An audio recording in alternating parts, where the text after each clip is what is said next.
Welcome to Sylvia Stingray. Hey guys, welcome back to my channel. It's me, Sylvia, your Yuri Manhwa translator. Hey guys, good afternoon. Let me present you the new chapter of Bailijin Among Mortals, chapter 203. So here it is. Let's read the story. Back to Sisi and Sinbui. After visiting the hospital, the two of them are walking on the bridge. They're going back to the city and continue to study and work.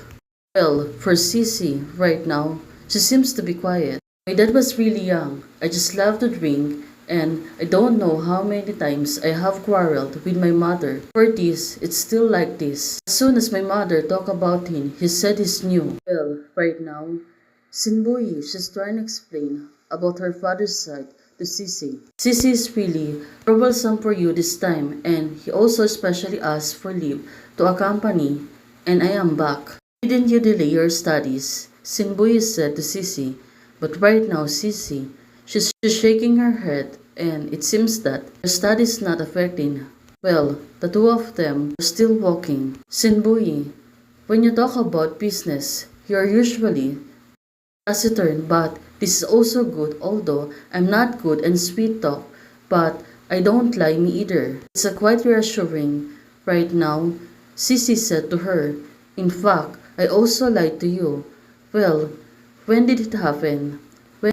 So right now, Sinbui, she might really confused about this. Suddenly, she stopped.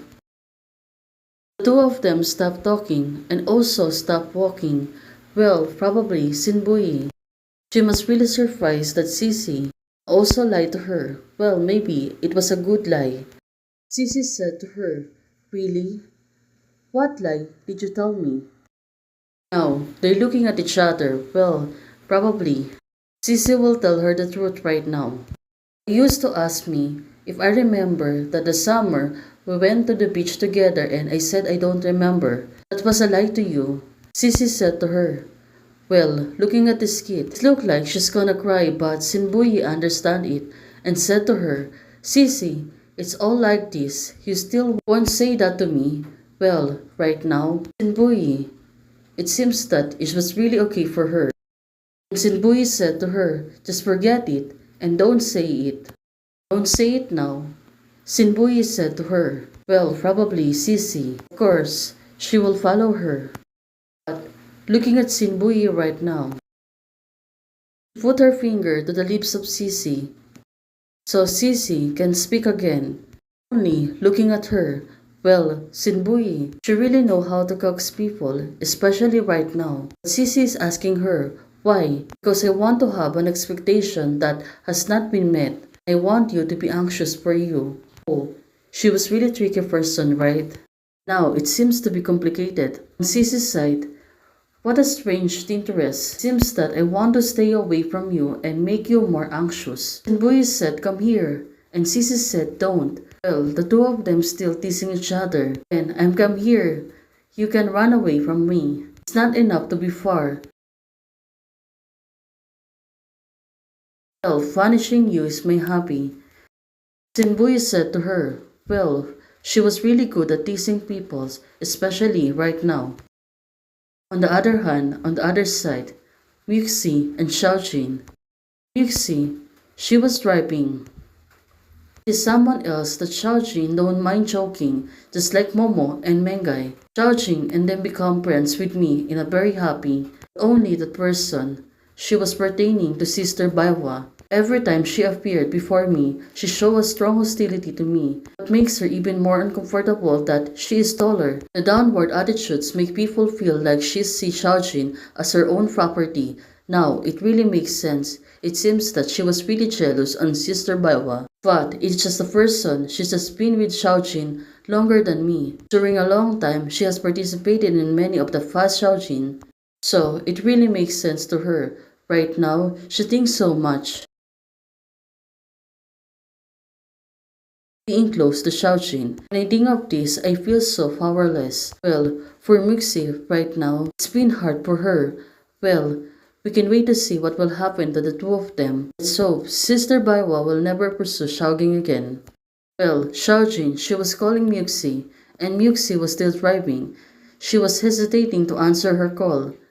Well, probably she want to focus on the road, but since it was Xiaojin is calling, maybe she will really answer the phone. She put the phone on speaker and ready to answer her. Where are you, Muxi? I found it in the stores and I didn't see you in the circle. So it really makes sense. Xiaojing, she looks really worried about her. Xiaojing is looking for me. I thought that Xiaojing was very busy. I was very busy before but now takeaway has been delivered and I am so fast. Is there anything else to do after delivery? Muxi is asking Xiaojing. Xiaojing, I shouldn't have spoken to Xiaojing in this time, but I couldn't help it. Well, it seems to be. Probably she was always thinking about Sister Bawa.